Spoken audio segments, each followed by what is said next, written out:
Hai semua, selamat datang kembali bersama aku Arsya di cerita horor.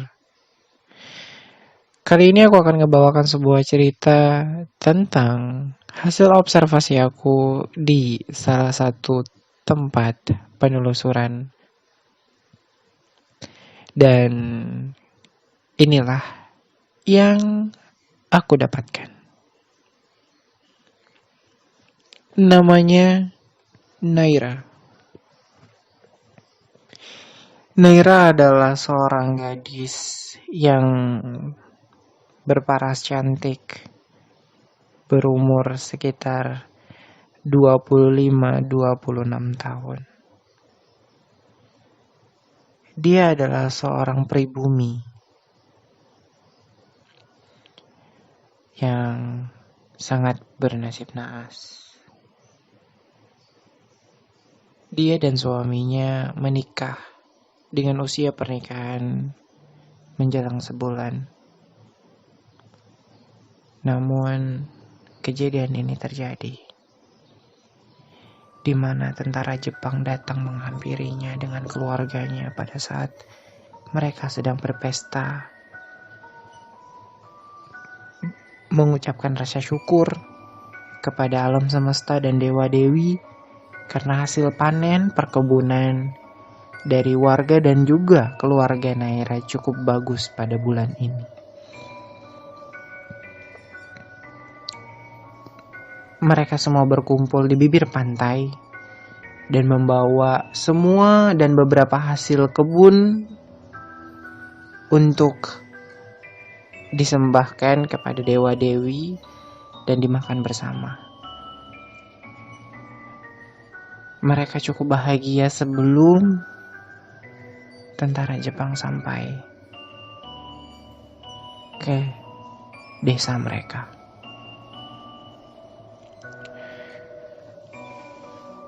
Naira dan suaminya pada malam itu cukup berbahagia.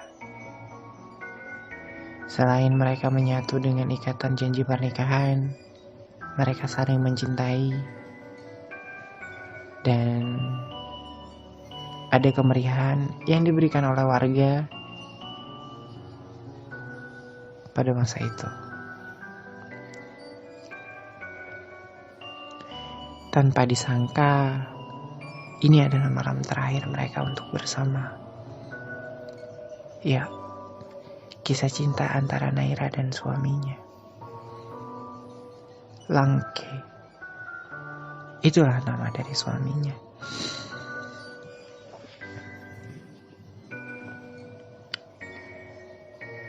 Naira pada malam itu sedang mengambilkan minum untuk suaminya yang tengah lagi makan dan sedang berpesta pora dengan para warga. Tanpa diduga-duga, sampailah sesuatu hal yang tidak diinginkan. Tentara Jepang datang dari bibir pantai dan dari pinggir-pinggir hutan. Mereka tiba-tiba bermunculan dengan senjata dan juga beberapa alat pukul. Mereka dikepung, namun Naira dan beberapa perempuan lainnya sempat dilarikan dari rumah, dari desa, dan ada juga beberapa perempuan lainnya yang berhasil ditangkap dan diamankan oleh Jepang.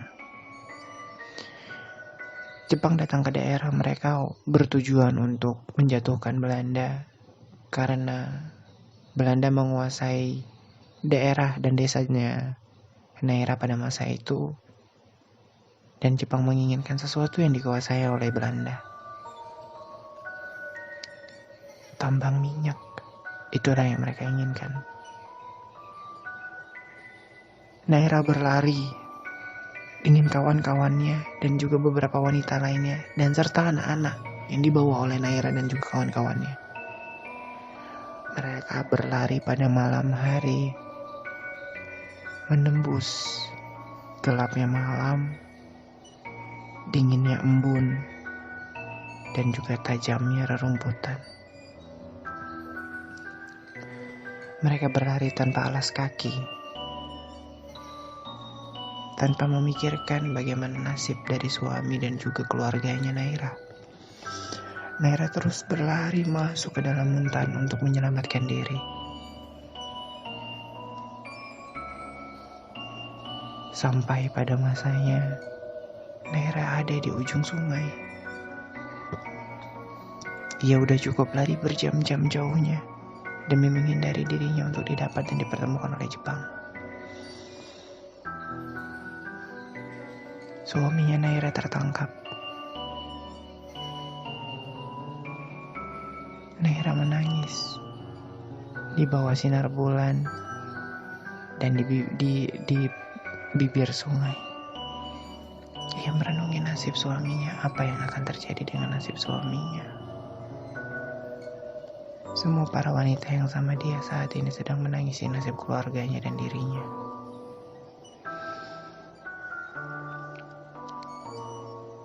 Dengan usia pernikahan berumur 3 minggu, membuat Naira sangat berat untuk meninggalkan suaminya. Dan dari kejauhan, gelapnya dan sunyinya malam, serta dinginnya hutan, Naira mendengar suara ketika mereka sedang tertidur untuk beristirahat. Ya, itu adalah tentara Jepang yang masih mencoba untuk mengejar mereka. Naira melihat hari hampir pagi. Naira mendengar suara itu kembali. Suara langkah kaki yang cepat. Dan dari kejauhan ia melihat cahaya yang terang. Dan Naira berpikir, itu adalah tentara Jepang. Naira memutuskan untuk jauh lebih masuk lagi ke dalam bersama teman-temannya, menyeberangi sungai pada subuh-subuh, pada pagi hari. Naira berlari bersama teman-temannya, masuk ke dalam jauh ke dalam hutan. Dan sampai Naira merasa ini adalah titik terjauh mereka untuk bersembunyi. Mereka membangun sebuah peristirahatan yang sederhana, sebuah tempat untuk mereka beristirahat sejenak di tengah-tengah hutan. Naira terus menangis, meratapi nasib keluarganya, apa yang akan terjadi dengan keluarga aku nanti.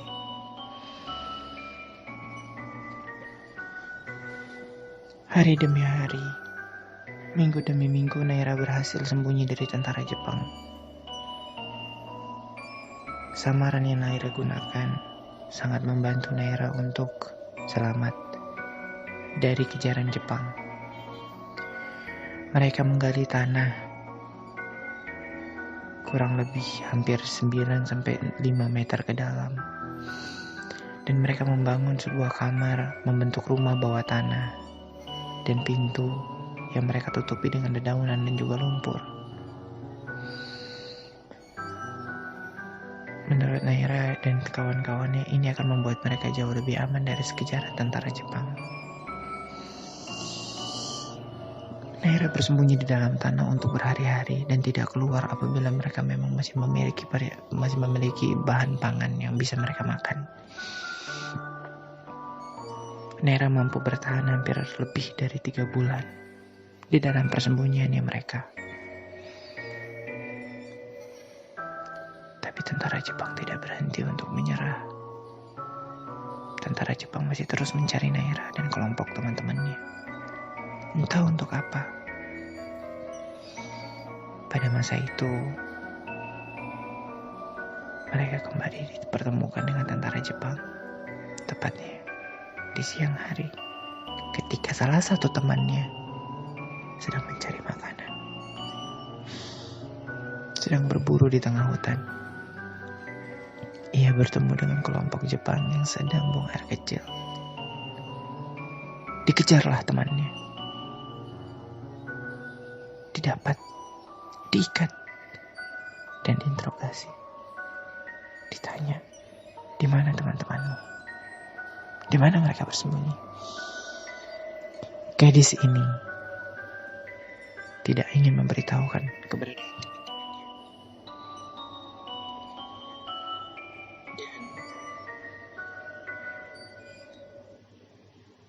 dia diperkosa oleh beberapa dari tentara Jepang itu, dan beberapa lagi dari mereka untuk mencari di mana teman-temannya berada. Sampai akhirnya malam hari mereka terus mencari Naira dengan kelompoknya ada di daerah mana. Mereka telusuri hutan dari satu sudut ke sudut yang lain. Sampailah mereka berhasil didapat.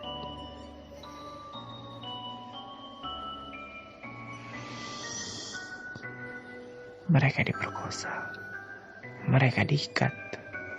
Ada beberapa dari mereka juga yang digantung, dicambuk, karena mereka sudah membuat tentara Jepang marah. Mereka melawan, tapi perlawanannya mereka ternyata tidak memenangkan dan tidak berhasil mengalahkan dan mengusir tentara Jepang. Akhirnya Naira dengan kawan-kawannya tertangkap. Mereka diperkosa secara bergantian, berhari-hari. Ternyata Naira hamil. Naira mengandung dari anak yang tidak diharapkan.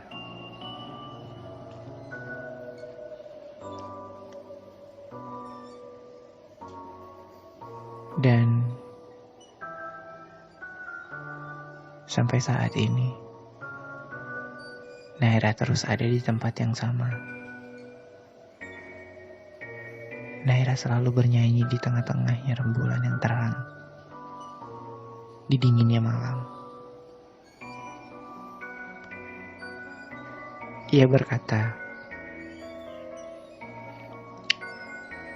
"Sampaikanlah ceritaku kepada dunia. Semoga ada pelajaran yang mereka bisa petik, dan aku ingin dunia tahu tentang kisahku dan juga pasanganku."